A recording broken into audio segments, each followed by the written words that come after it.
There are many successful women artists working today, and one of the foremost is Marisol, who originally emerged in the 1960s as part of the pop art movement. In May 1984, Marisol's most recent work could be seen in a one-person show at the SIDNEY JANIS gallery. Marisol mixes realism and abstraction as she creates mixed media sculpture filled with humor and irony.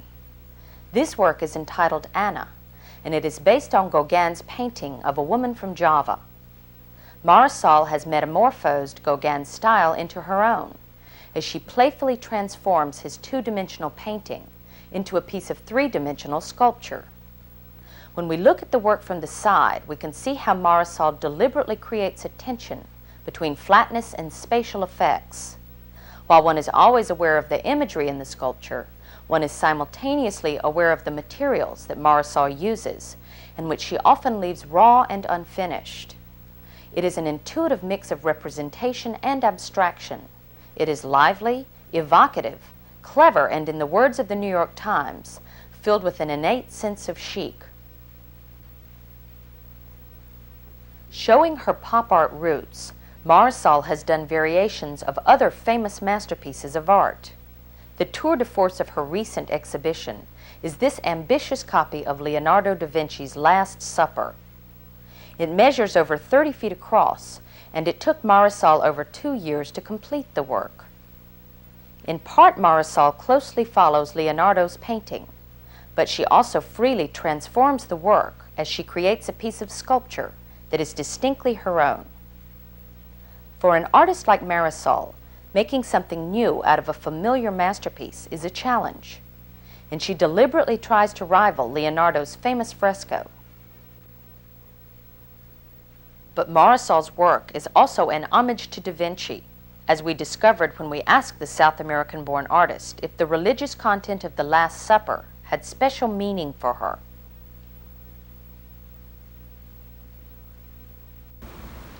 Well, for me, that's besides the point, really. I'm more involved in the artistic aspect of it.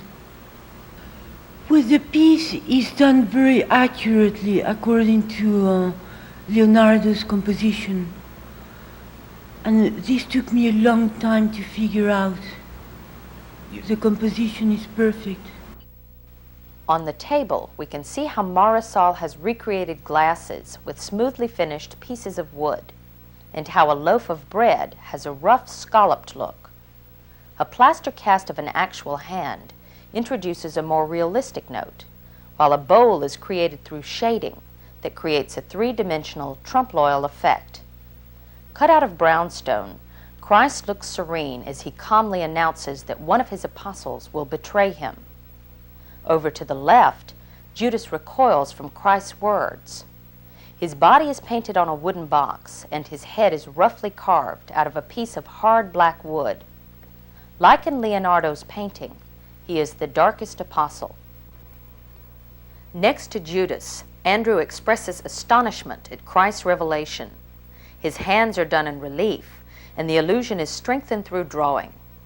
Inspired by the Last Supper, Marisol has redone the work in her own clever, creative way. By mixing materials, rawness and finish, flatness and three-dimensionality, as well as abstraction and representation, Marisol has created her own personal masterpiece. Most of Marisol's works are assemblages made primarily out of wood and then painted. This sculpture group, however, is done out of cast bronze. It depicts Mark Twain and was originally intended for a Hudson River estate which the writer had once visited. The kindly face of one of America's favorite humorists is an appropriate subject for Marisol's upbeat art. To the right of Twain, Marisol has placed two lovable cats, peacefully oblivious of the giant bird that stands to the left of the writer.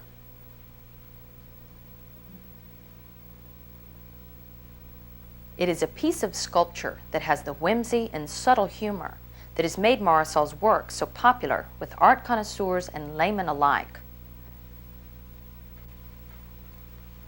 The same fanciful capriciousness can also be seen in this large-scale wood piece entitled Airplane. Slightly smaller than life, the work seems like a large toy, yet it is a telling image of our 20th century lifestyle. I know the person that owns the airplane. He's standing there. Yeah. And his granddaughter showed me a photograph one day in an album. Yeah. So I liked the idea so much of this old man with this airplane that I decided to do the whole airplane. Oh, well, that's was quite a task. Yeah. So I found out it was a Mitsubishi. And I called the company and I got plans of the size and everything. So it's very accurate. It's Yeah. an MU2. And they also gave me a ride in one of their airplanes. Oh, They yeah. thought I was going to buy it.